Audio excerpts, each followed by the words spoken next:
அல்லேலூயா. கர்த்தராகிய இயேசு கிறிஸ்துவின் நாமத்தில் அன்பின் வாழ்த்துக்கள். இயேசு கிறிஸ்துவின் நாமத்தினாலே சாபங்கள் ஆசீர்வாதமாய் மாறும்.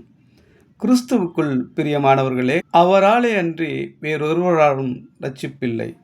நாம் இரட்சிக்கப்படும்படிக்கு வானத்தின் கீழெங்கும் மனுஷர்களுக்குள்ளே இயேசு கிறிஸ்துவனுடைய நாமமே அல்லாமல் வேறொரு நாமம் கட்டப்படவில்லை. அப்போஸ்தலர் 4 அதிகாரம் 12 எலுல் எபிரேய 6 மாத வாக்குத்தத்த வசனம். உபாகமம் 23 அதிகாரம் 5 உன் தேவனாகிய கர்த்தர் உன்மேல் அன்பு கூர்ந்தபடியினால் உன் தேவனாகிய கர்த்தர் அந்த சாபத்தை உனக்கு ஆசீர்வாதமாக மாறப் பண்ணினார். சாபம் ஆசீர்வாதமாக மாறும்.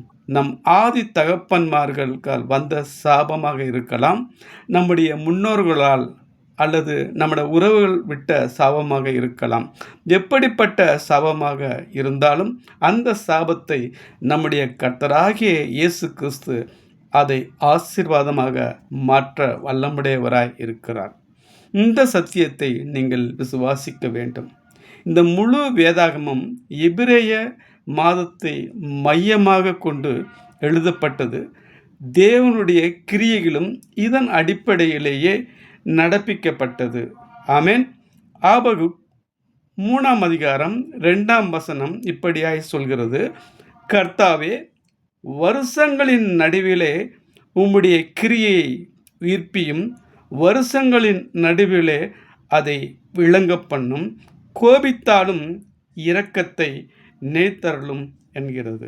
ஆம் பிரியமானவர்களே, நம் ஆதி தகப்பன்மார்கள் ஆதாம் ஏவாள் பாவம் செய்ததினால் ஏதேன் தோட்டத்தை விட்டு விரட்டப்பட்டு பின்பு தேவன் இரக்கம் பாராட்டினார். கர்த்தராகிய இயேசு கிறிஸ்துவாகிய 2 ஆதாமாகிய தமது குமாரனை எபிரேய மாதமாகிய எலுல் 6 மாதத்தில் தமது தூதனாகிய காபிரியேல் தூதன் மூலமாக வருஷத்தின் நடுவில் மரியாளுக்கு முன்னறிவித்து விசுவாசத்தில் பலனடையச் செய்தார். லூக்கா 1 அதிகாரம் 26 38 வரைக்கும் வாசித்து பாருங்கள்.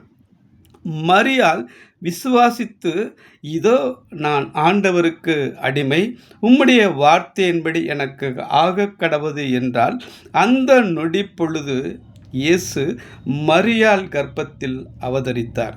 இந்த சத்தியத்தை நீங்கள் விசுவாசித்து, தேவன் என் சாபத்தை ஆசீர்வாதமாக மாற்றும்படியாக பிதா இயேசுவை பூமிக்கு அனுப்பினார் என்று விசுவாசியுங்கள். உங்கள் வாழ்க்கை ஆசீர்வதிக்கப்பட்டிருப்பதை உணர்வீர்கள். காரணம், இயேசு ஆதாமாகிய முதல் மனிதனுடைய சாபத்தையும் இந்த உலகத்தின் கடைசியாக பிறக்கப் போகும் மனுஷனுடைய பாவத்துக்கும் உண்டான விலைக்கிரயத்தை கல்வாரி சிலுவையிலே இயேசு செலுத்திவிட்டார். நாம் விசுவாசித்து ஆசீர்வாதத்தை எடுத்துக்கொள்ள வேண்டும்.